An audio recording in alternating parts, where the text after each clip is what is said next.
Welcome back to the Hurdle Rate, episode 52 for the week of March 23rd, 2026. I'm Tim Cottman. I'm here with Jeff Walton, who has been talking about digital credit versus Bank of America preferreds. I'm here with Ben Workman, tweeting out the equivalent of a fact sheet on SATA. Is it SATA or SATA, Ben? SATA. SATA. Okay. And Matt Cole, who's out here tweeting that your likely bias is not being bullish enough on Bitcoin over the next 20 plus years. Strategy this morning announced a new $21 billion STRC ATM program, as well as a new $21 billion MSTR ATM program. My reaction is what punter Jeff says a lot, which is I think we're going higher. And we also have just a lot to talk about, whether it's digital credit or maybe what we'll talk about as far as liquidity versus default events in private credit. So, Jeff, your reaction to ATM programs and private credit. Yeah. A lot is moving, and never a dull moment here in this world. Obviously, we've got the war in the Middle East as well, and everybody's trying to figure out what's going on, right? Everybody's got a front row seat to what's happening on Twitter. We can see everything happening in real time. And it's a pretty wild times. But you're right. Big update from Strategy this week. They announced a $21 billion ATM on MSTR, a $21 billion ATM on STRC. And they actually scaled down the ATM that they had in place on STRK. So there was previously a $21 billion ATM program on STRK, and they scaled that down to $2.1 billion. I think it's become very clear that Stretch is their marquee product at the moment. I think when they initially launched Strike, they thought, this is structured Bitcoin. Who wouldn't want this? And they thought there was going to be material demand for that type of product, quarterly dividend, et cetera. But as we've seen, the biggest demand has come from the monthly product with a variable interest rate, being STRC, and the ability to keep it at a stable or a relatively low volatility position there. So not a huge surprise. And they were running up against they were running out of capacity on the MSTR ATM. So they've re-upped that back to 21 billion. So we've got $42 billion of capacity moving forward. I think continuing to watch what they've done. I think they purchased around 1,000 Bitcoin this last week. It was primarily from the MSTR common stock, and continuing to build that credit quality. And this is something that we've been talking about for quite a while, but starting to see the market start to understand this a little bit, that the product that MSTR is selling, that we are selling, is digital credit. In order to sell digital credit, you need a strong balance sheet. You need to build the credit quality of the balance sheet. So there's a primary focus every single week. What are you doing to increase the credit quality of your balance sheet? And if the market is open for business, they will be increasing the quality of their balance sheet to sell their marquee product. So I think the market's starting to recognize that, understand it, and curious to get your guys' thoughts. Well, it's a clear signal on where they're going, and we've known this for a while, right? They've pivoted. Stretch is their core product. It doesn't mean that they won't continue to foster the others, but when you find product market fit in the way that they've found with Stretch, I think you have to double down on that. We recognized when we were going through the initial assessment for what type of digital credit product should we launch, you could look back at their IPOs and you could really see what the demand was across all the products. And what was clear was they need the product that has a simple message that's easily relatable to other products that investors are used to. And Stretch has fit that bill. And the less and less volatile that product becomes, the more and more it fits that bill. And so I wasn't surprised to see them draw the capacity out of Stretch, lower that one down. It seems like they're moving away from the convertibles. They obviously want to get rid of all of the convertible bonds. It doesn't mean that Strike isn't still going to have its day, right? If the markets were ripping and this was a bull market, that's an entirely different thing, because that call option in that product becomes valuable. But what you're seeing during this style of market, right, whether you want to call it a bear market or whatever, is that people are going for stability. And that stability they're finding in Stretch. It's predictable. They know how to frame it in their mind. And I think it even, exposed one of the weaknesses that are in the Strife product, which is that the price can float. right? The price is just determined by the market. You're not trying to peg it to anything. And I think there's a level of security for people that comes with knowing what the target price is for that product.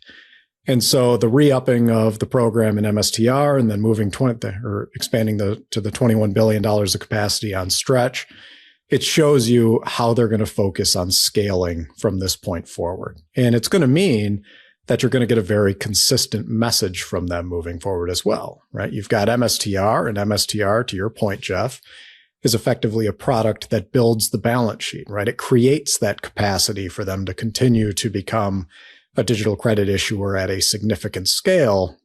And now having the $21 billion of capacity out there on stretch means they're there and they're ready to absorb that market demand above $100 whenever it hits. And so they've got themselves into an incredibly strong position now where they're just ready to execute with a very narrow focus for how that execution is going to happen. Yeah, I took this announcement as moving in the direction of, in every way, of clarity of what is the focus of strategy. And ATM programs, if you're not aware, you could size them whatever you want them to be. So it could be $1, it could be $1 trillion, but a well-messaged framework is something that is actually executable. And when I see the size that strategy announced both on the common and on stretch, I mean, you look at how much stretch they've issued a week ago. This is not a crazy sized ATM program at $21 billion. I mean, it actually just makes sense that there is a lot of potential capacity over the next year for them to issue stretch and for them to issue on the common equity. And they're making it explicitly clear through these new ATM programs that this is where their company will focus. To your guys' point, that this is the product, stretch is the product. And we've been going through a similar exercise with SATA, where you go to our strive.com, the first thing you see is SATA. That is the product. That is the focus point of our firm, right? We're going to be going out there to a bunch of traditional finance conferences, and we're going to be talking about SATA and stretch. We're not going to be focused on the amplified Bitcoin story, because that traditional finance audience is less likely to be the audience that's going to say, first, I even feel comfortable going all in on the volatility of Bitcoin, let alone give me, amplified Bitcoin. That's going to be for the Bitcoin maxis, right? The people that are super well informed about the debasement trade. And it's just a completely different conversation than someone that wants double-digit yield with minimized volatility, which is actually in, the, investment community is actually a much bigger audience, right? That everybody wants cash flow. They want yield. How many people are, real estate investors? I mean, it was like last week I did a real estate podcast because I got reached out to, and they're like, I just learned about SATA and I love this product. Can you go talk to the real estate community about this product? It's like, yes, absolutely. But we're seeing anecdotes in that direction every single week, right? And so you have to, and I think a year ago, people were probably somewhat confused, maybe less on, the True North community, people listening to y'all all the time, but that companies like Strive were operating companies.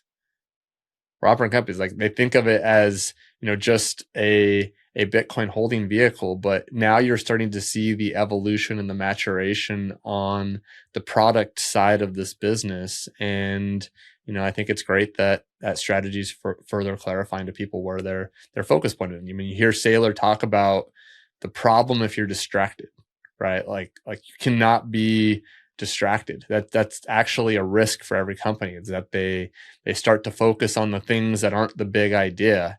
And you can actually, critically damage the thing that is the big idea.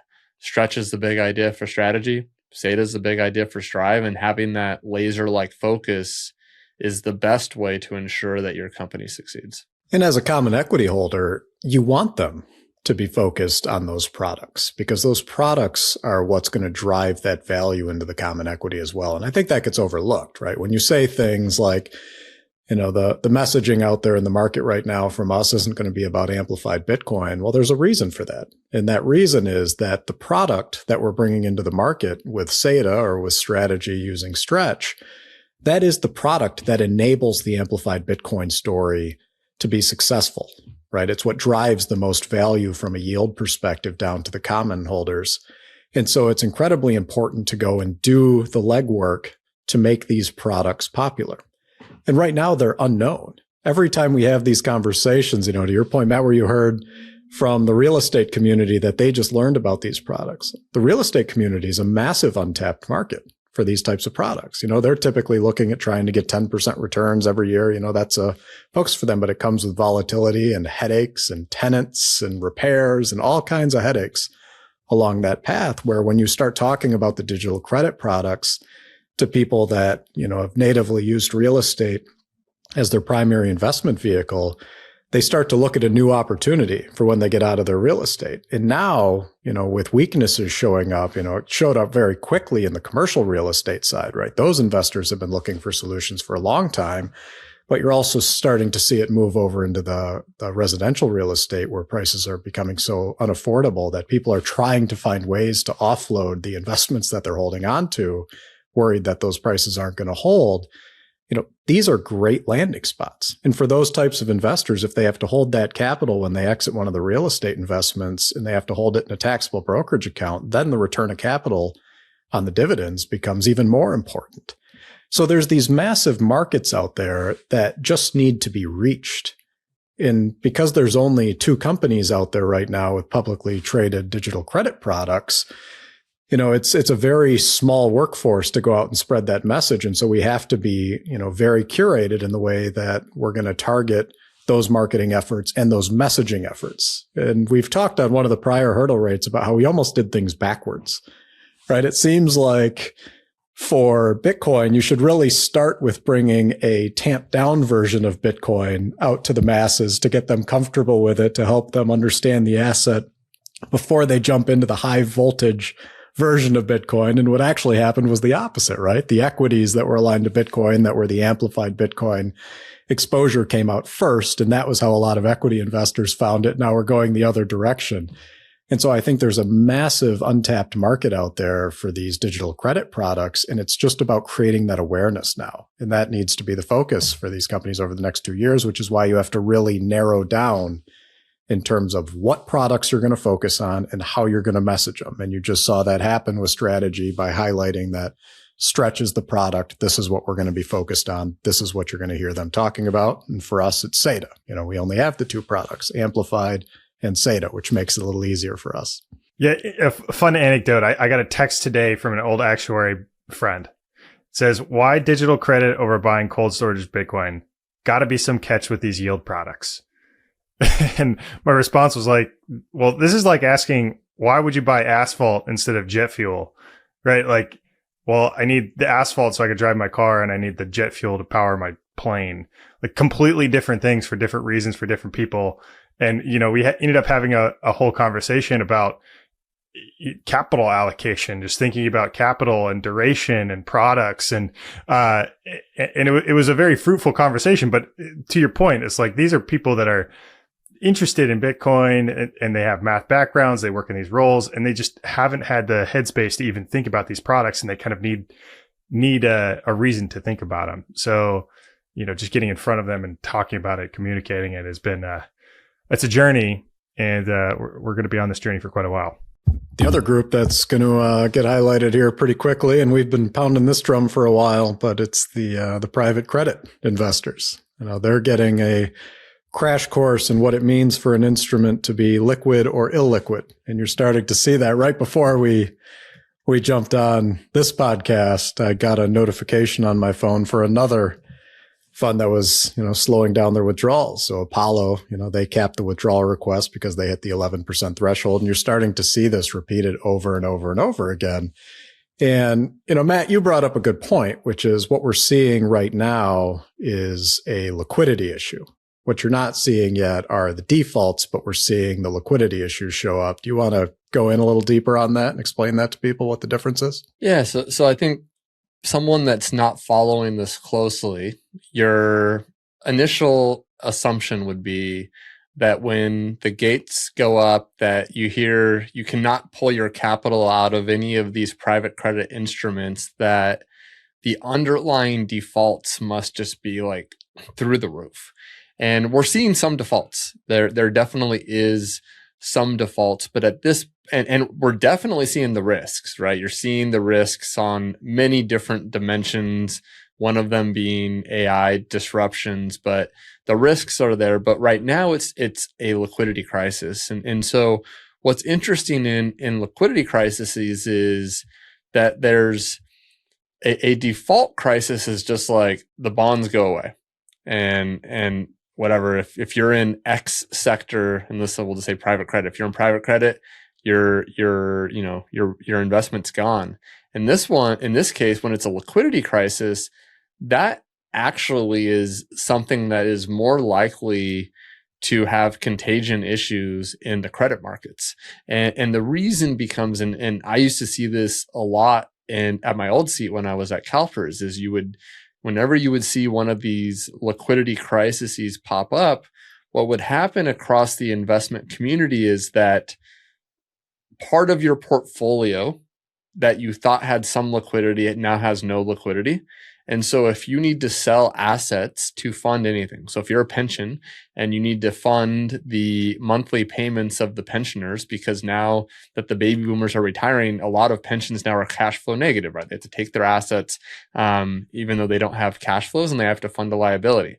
Kind of has some analogies to the digital credit market, but and how it actually works in real life, that there's actually examples. But anyways, they sell something. So what do you sell? You sell what is liquid. And so what that means in practice is that when I was at CalPERS, is that one of the portfolios I managed was their agency mortgage portfolio. And for those that don't know, agency mortgages are the second most liquid fixed income asset after US Treasuries in the world. And what you would see is that you would see credit risk somewhere completely separate, and you would see the agency mortgage markets spreads widening, or their price would start to sell off a little bit because they were the vehicle for liquidity.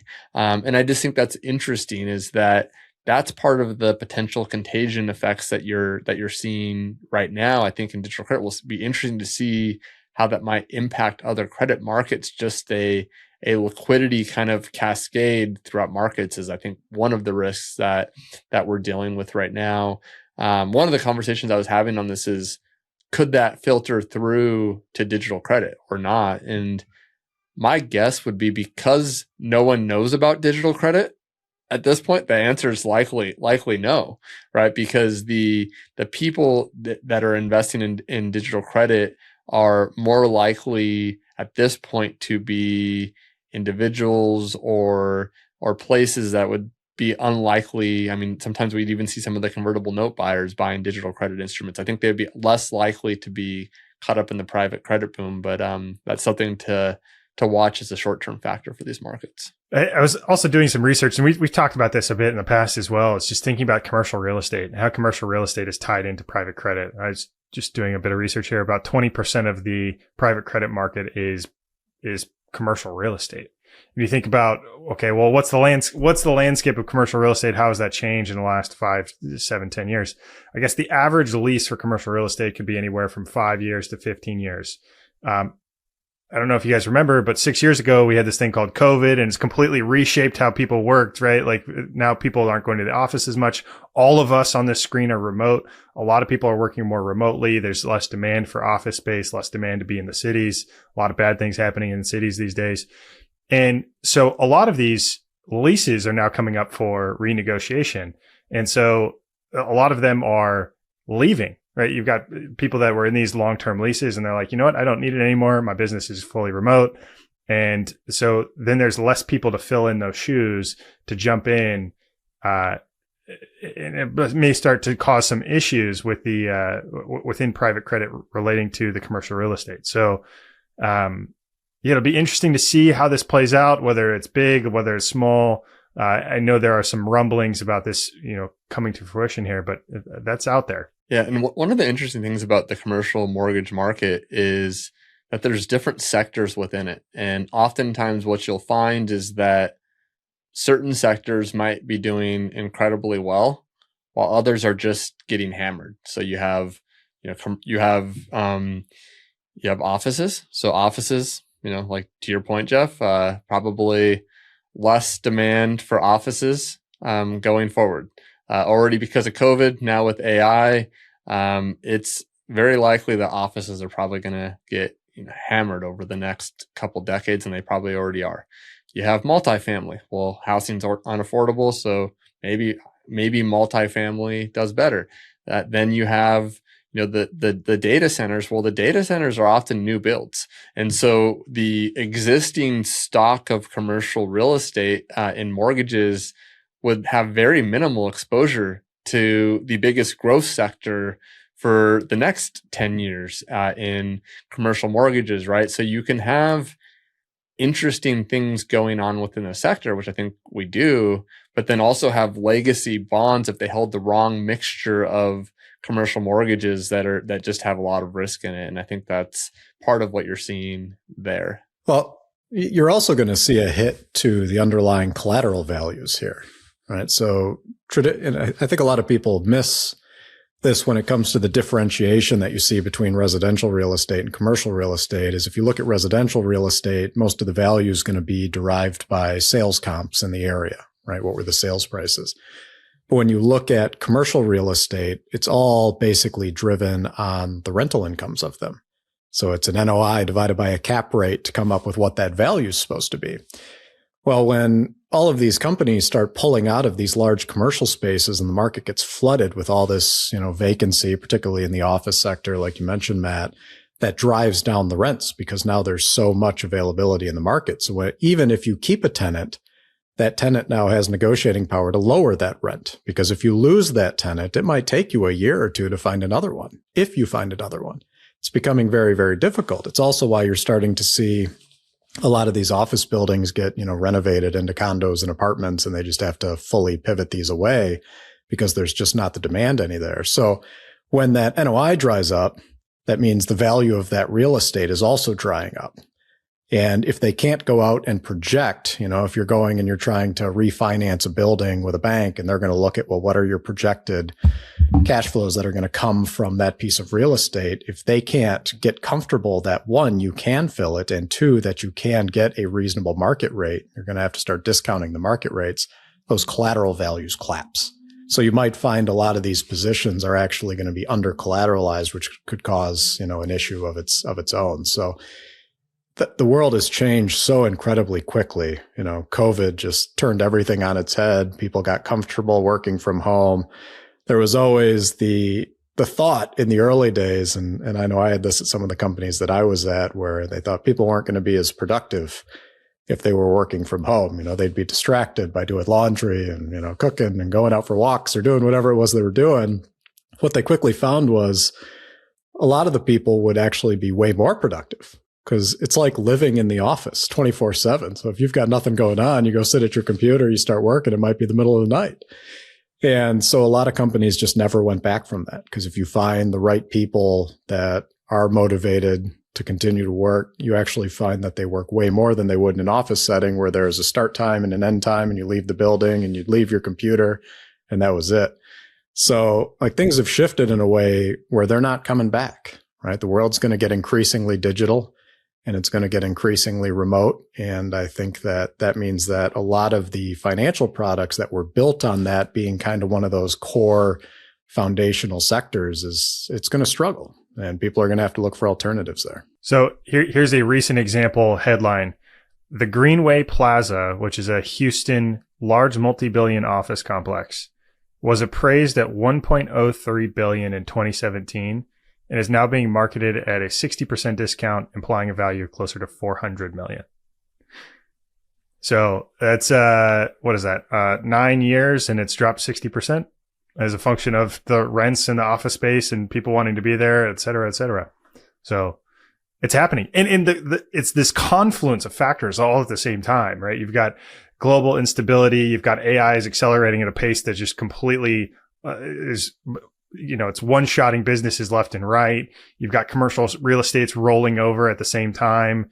You've got, war in the Middle East, and it's like all of these factors at the same time. And you've got this illiquid market that's been driven from, I think, about $1 trillion to $3 trillion in the last decade because of the insatiable demand for high yield credit products as the population's turning over as well. And it's just this perfect storm is brewing of all of these things happening at the same time. But luckily, I think we've got a really unique product that really kind of plugs that gap and that need for future proofing, right? These are anti-fragile credit instruments into the future backed by an asset already on the balance sheet, as opposed to a promise into the future. Yeah. One of my favorite things about the digital credit products is that every single risk that we're talking about here is something that is likely to benefit the underlying risk of digital credit in Bitcoin, right? And so you think about diversification of risk. I mean, we cover a lot of the liquidity advantages of digital credit, which are massive, right? But you think about a diversified portfolio, the amount of whatever you want to call it, left tail risk that is existing in the credit profiles of income investors around the globe is increasing drastically, right? Like these are, to your point, Jeff, companies that are getting one-shotted. The chance that defaults are going to happen with the existing holdings of a lot of credit investors are increasing, right? How much are they increasing? Time will ultimately tell. Well, what benefits in this world of abundance? Obviously, it's Bitcoin, as we talk about all the time, right? And so if you're a credit investor, well, someone might say, well, why don't you just buy Bitcoin? Credit investors can't buy Bitcoin. Like I've never met a credit investor that I know that manages any material money that actually has Bitcoin as an investable product in the mandate that they're managing against. Have not met one. Would have loved for that to be the case when I was at CalPERS. It didn't matter. Like if we were going to invest in Bitcoin, we were going to have to create a whole new asset class in the mandate to consider. Investing into preferred equity, that's no problem. That's in the mandates of a ton of portfolios at any institutional investor, right? And so the frictions to invest in something, and obviously they need cash flow. It just works, and it's a great hedge to these risks that we're talking about, and obviously with an attractive yield, right? People like double-digit yield, but when you actually start underwriting the risk and say, does this fit in your portfolio? Does this we're obviously convicted investors, right? Like I would say we're the group of investors that diversifies less, that goes all in, that wants amplified Bitcoin returns, that, Bitcoin's in I'll say it's in a bear market and we're all just chilling because how much higher we think it's going to go. And, is the bottom in, is the bottom not in? I don't really care. Give me every single week I can to buy Bitcoin under 100K and I'm going to be happy. Right. And that's kind of more the mindset of this group. But the other group is, how do I have diversified hedged portfolios that provide, opportunity to make, return over here if something might not earn, and those are the perfect investors for digital credit, and I think it is a great innovation for these risks that people are starting to see. Yeah, and I think this entire cycle that we've gone through, call it over the last decade, it's also changed the mindset of both the investors, but also of the companies. So when you think about signing into a long-term lease, you're committing to a level of permanence with that. And so now if you're a startup company who used to always, they would always be the ones that set up the flashy office spaces to impress investors when they would come in. But if you're building a SaaS product now, you can't be comfortable enough to set up that type of permanence and take on that type of cost. On the other side, the people that used to buy these buildings, buy this commercial space, what happens when the market gets weak like this that people don't think about is for them to now go get another loan to refinance it or to get a new loan to buy a new building. What the banks start to do is require personal guarantees. So that means you as an individual are now pledging your assets against that loan as well. So the push back when the real estate markets were always good was that you would want to get the loan, but it's solely secured by the building, no personal guarantees. I didn't have the same personal liability that I would have when the market turns bad. And I learned this because I was in commercial distressed credit during the global financial crisis. When it turns bad and capital's hard to get and valuations are very fluid, where they're requiring, a lower loan to value on there, but they're also requiring personal guarantees. You've got to put your own skin in the game, which means if I have to foreclose on this building, if you cannot get the tenants you say you're going to get and you stop making those loan payments, yes, I'm going to take that building and I'll go sell it, but it's going to get sold at a fire sale price because I also, as the bank, am not trying to fill that with tenants. I'm just trying to get rid of the real estate, which means my shortfall is meant to come out of your personal assets. You need to cover that shortfall. So there's a totally different risk profile for those types of investors to continue investing in that sector, which means you now have to look for something different if you're not comfortable taking that risk. And I think a lot of people would now say that they're not, because this isn't, one small market cycle where, there was a cause that drove down real estate prices, but we believe they'll come back. This is a shift. This is a complete shift in the way that businesses operate, which means the demand for that space might not even come back. So you have to have a lot of conviction now to be able to go down that path. And if you're doing that with the intention to earn, a 10% return every year, well, now you can go buy digital credit and get 11.5 or, 12.75. And you've got none of the personal guarantees on the other side. You've got a balance sheet of assets backing it that you can watch 24/7, 365. You can sleep at night. It's a very different situation to be in. So I think that we discount a lot that change that's happening in that market and the amount of capital that was going into commercial real estate that's going to need to find a new home. And that's just one area that's applicable where you can find a product like digital credit and say, this is a better alternative for me. You've also got all the other ones that already exist for credit investors out there where these are just better products. But this impacts more investors than I think people understand, this shift in the market.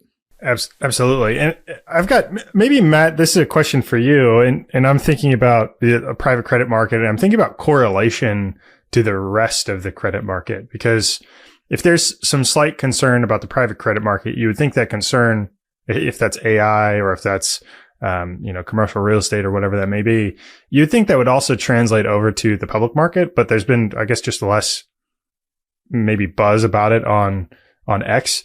I'm thinking particularly the lowest tranche of investment grade bonds. So anything that's like triple B or triple B minus, anything like that. And, I was doing some research on this last week, and I was looking at companies like Apollo and Athene. And these are companies that are kind of capitalized on private credit, yet they've issued investment grade debt into the market. So there's some kind of correlation risk, I think, between the two. If there's, any default, obviously we're seeing liquidity concerns right now, but no default concerns. But if there's default concerns, how do you view that kind of lower tranche of investment grade? I mean, how would you have viewed it at CalPERS? And if something falls out of being investment grade, if it goes from investment grade to junk, how does that impact a capital allocator's decision making? I mean, is it one of these like fire sell it immediately kind of things? And then who's buying it on the other side of it? I'm just trying to wrap my head around the rating agencies. Do we think the rating agencies are moving at the pace of change of technology, and what's the downstream impact of that in the public credit market? Yeah. So the downgrade risk, it's really going to depend on the type of investor. You might have a better perspective on this than me, Jeff, of the insurance market, but at a pension, that there's actually a desire to be more out the risk curve because they're underfunded and they're having trouble to get their 7% hurdles. And so one of the things that you were seeing at CalPERS was an increase in their allocation to high yield relative to other fixed income, because the yields in traditional fixed income were just not attractive, right? And so when you start upping on a percentage basis the allocation to high yield, if something falls out of the investment grade, well, it would fall out of that. Now, for a place like CalPERS, these are actively managed funds, and so you wouldn't necessarily have to sell. You would be able to have a out of index, actively managed high yield position. But you might want to sell. And so let's say that they wanted to sell, it would most likely have just filtered into the high yield bucket at CalPERS, right? Where like they want to increase the size there, and they'd be more than happy to hold a higher high yield allocation. And so unlikely, you definitely wouldn't see forced selling there. You might see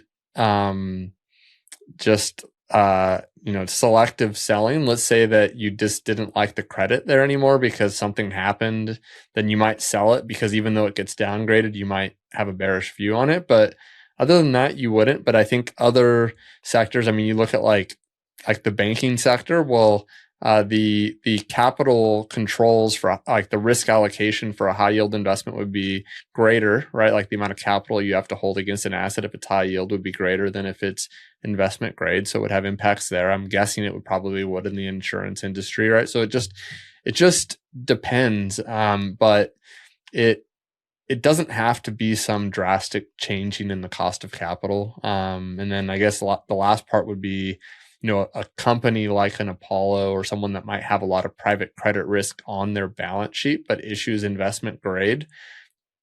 You would likely see that be more correlated with the default risk of the investments than the liquidity risk of the investments, because they're as like a balance sheet holding type sort of company would be more likely to have naturally viewed this as a long-term investment than a investment where they were looking to get liquidity from it.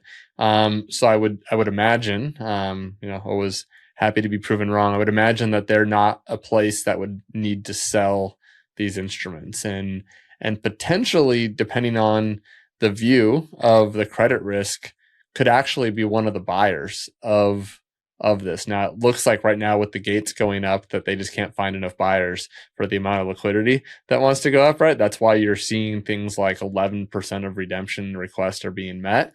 But historically, a place like that, equity capital would be a place, if the view was this is just liquidity and not default, right? If it's viewed as default risk, then all bets are off, right? But if it was viewed as just liquidity without default risk, the equity would be a natural place to absorb some of that liquidity. But, we're not seeing that. So I don't know. It does make me question what the view a little bit more is of these experts of the default risk here.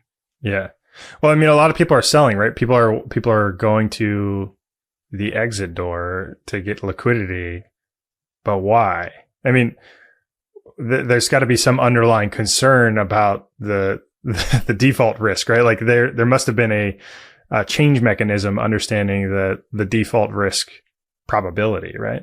You'd likely, but the problem where this becomes, and I think this is because of I would just call it like inappropriate marketing of they put these illiquid instruments in a perceived liquid vehicle, right? Like we talked about how, you have Apollo trying to issue digital credit on chain. And it's like, okay, like what is the goal of trying to issue digital credit on chain, right? Is it because they're very bullish on crypto, or is it because they're looking for more like exit liquidity, right? Like I view it more as like a sign of likely exit liquidity when you see illiquid instruments being put into wrappers that have perceived liquidity that the underlying doesn't have, right? And so the point of that is that you're selling to a buyer base that typically doesn't underwrite the credit risk of the instrument, right? Like most people that are buying private credit in a liquid wrapper probably don't have credit analysts underwriting the credit risk of the underlying private credit instruments. Yeah, right. I think that's probably mostly true in almost every instance, right? Yeah. And so if that's true, then when the gates are going up, it's a natural question to say, is the institutional investors that are actually underwriting the private credit, are they also looking to sell these illiquid instruments? Or is it more these liquid vehicles with more retail investors that didn't understand what they're buying, and they're starting to wake up and they're realizing, hey, I thought I just bought this thing and I could get out whenever I want. Like, I can't get out, and they're just freaking out. Like, I don't know the answer to that at this point, but that is definitely a possibility, right? That they thought they had liquidity, now they don't, and they're just like, just give me my money back. Like, I don't care about this 8 or 9%, 10% yield. Like I want my money back. Yeah. Okay.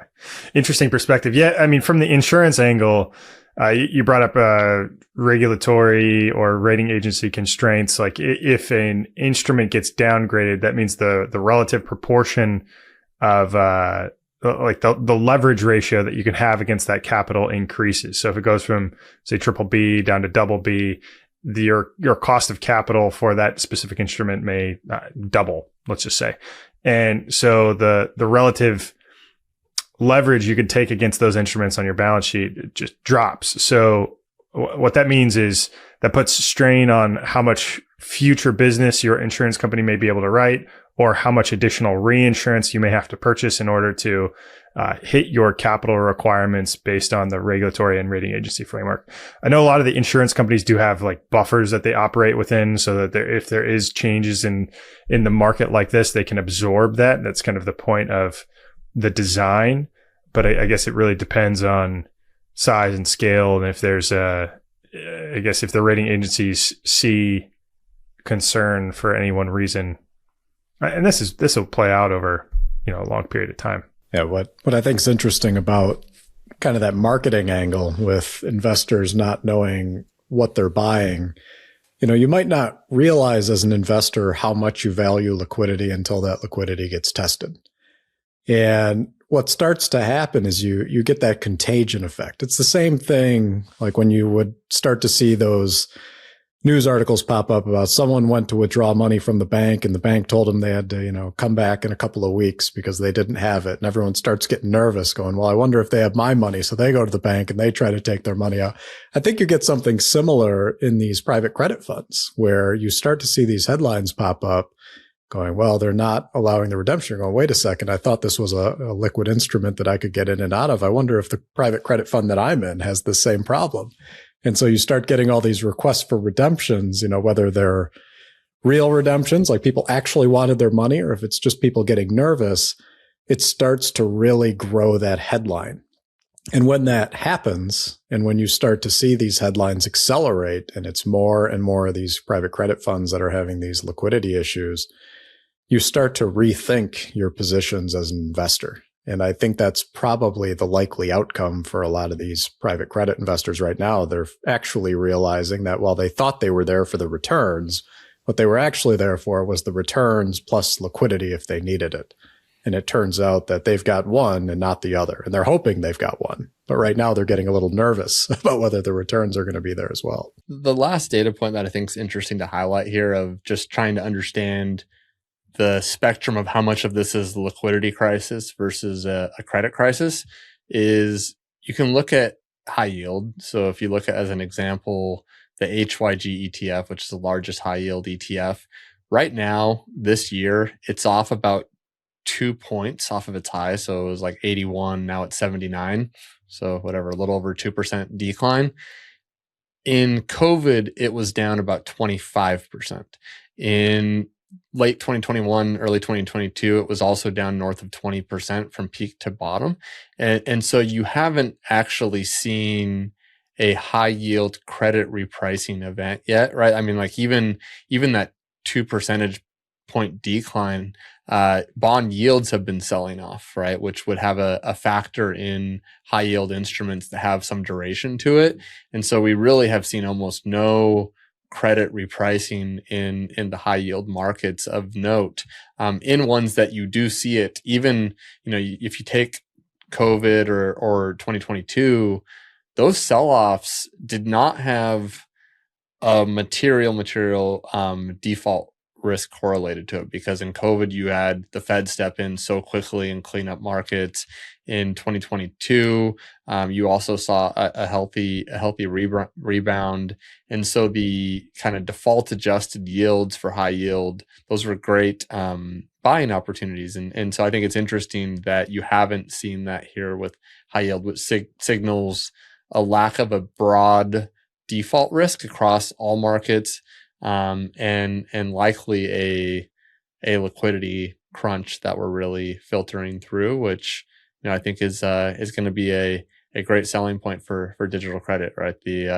That's actually one of the strongest points to it, is the relative daily liquidity, because these are publicly traded instruments that they have right in the midst of a credit liquidity crunch. So, Matt, I hate to put you on the spot, but I'm going to ask a question about HYG, because I've been trying to wrap my head around this as well, because it's incredibly liquid. I'm looking at the volume. Today it traded about $6 billion.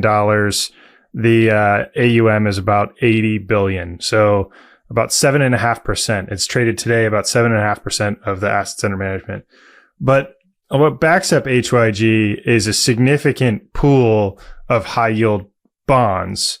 And those bonds aren't necessarily, it's like a diversified pool of those bonds, but those bonds aren't necessarily trading. So is there like a risk layer that sits above this that's providing that kind of like buffered liquidity? Like, I mean, this instrument has a composite yield of 5.7%.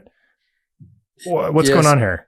So in the bond markets, what you'll find, to your point, is that they trade OTC, right? Not on an exchange, but the dealers, the banks, there's actually deep liquidity to buy high yield. If there's, like, let's say you wanted to sell whatever 10 or 20% of some random high yield issuer's bonds. Well, if the broader credit market was not being stressed, you likely could sell that at like a reasonable spread, even though you might be, 2 months worth of volume in a single day in an instrument, just because there's there's teams of people that are underwriting these risks. But what's interesting is that you're actually seeing a lot of institutional investors, like pensions. I believe CalPERS actually seeded a new high yield ETF recently. And the reason is that it takes something that's illiquid and puts it, in a more liquid wrapper. And when it's an index, so like when it's an index like this and there's no gates, I think a viewpoint of a lot of institutions is that, unlike private credit, if this thing reprices, it's actually because of the liquidity, right? You gave deep liquidity, that it's likely caused by a repricing in the underlying. And so they actually sometimes prefer it to be in that ETF wrapper, because it takes a non-exchange product in all these high yield bonds and it puts it on an exchange. But there is no gates in an ETF. And so, unlike these private credit instruments, if someone said, give me 50, they own 50% of it, and they said, give me my money back, 50% of that NAV is being sold. And so it's actually a better product from a pricing transparency perspective, is that, there's no ability to close the gates. So can you give some perspective of that 2020? I mean, you witnessed the March COVID impact with HYG and this type of instrument. You cited it. Like, I guess what happened?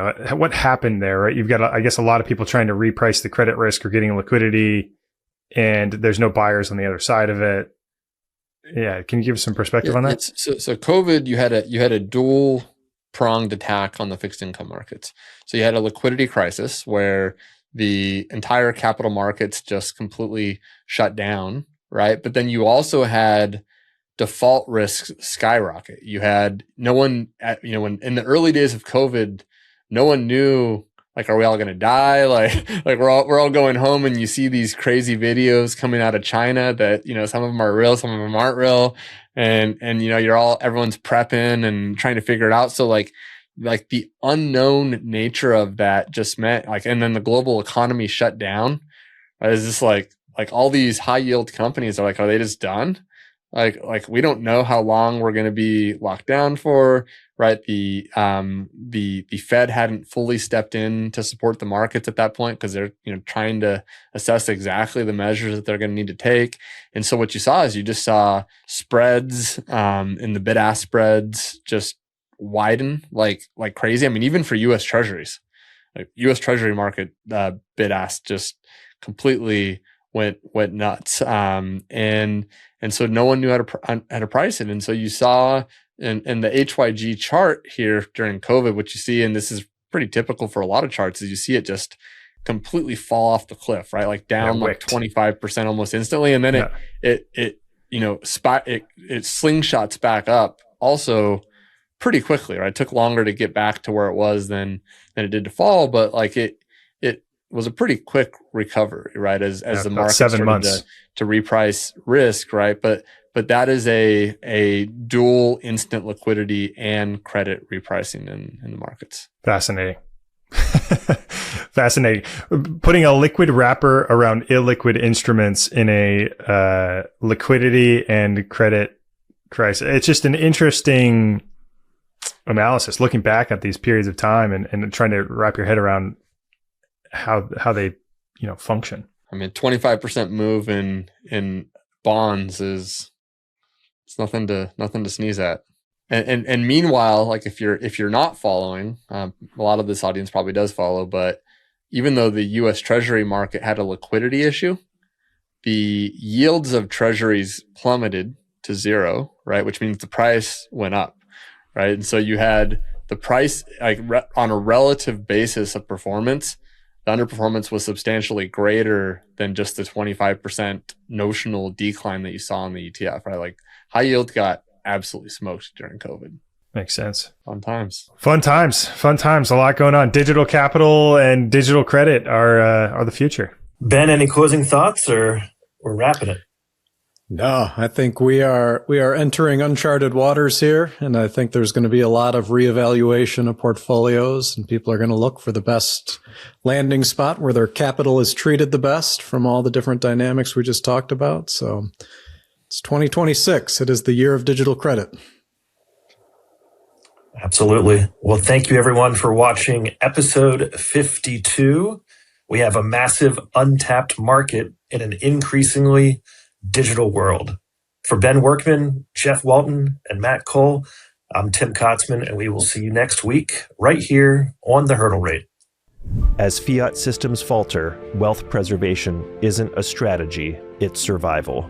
While the world reacts, Swan Private clients are already prepared. Swan Private builds strong relationships with clients around mutual conviction in Bitcoin's long-term promise.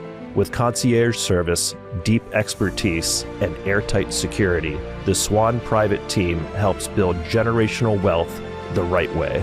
Swan Private's comprehensive Bitcoin wealth platform serves over 5,000 clients with more than $4.5 billion of Bitcoin purchased to cold storage. Swan Private is built for long-term partnerships.